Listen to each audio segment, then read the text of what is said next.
Assalamualaikum warahmatullahi wabarakatuh, bos. Ini dia ada batu Hydrocrest asal Aceh ya.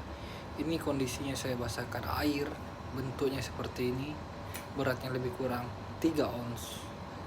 1,1 juta. Siapa tahu ada yang berminat cari-cari batu Hydrocrest origin Aceh, ini dia batunya.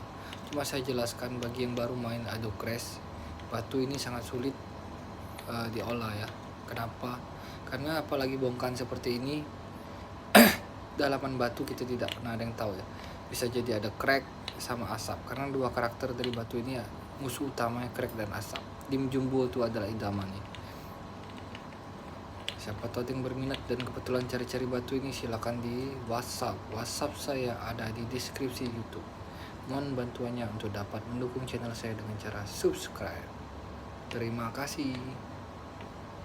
Hydrocrest Aceh.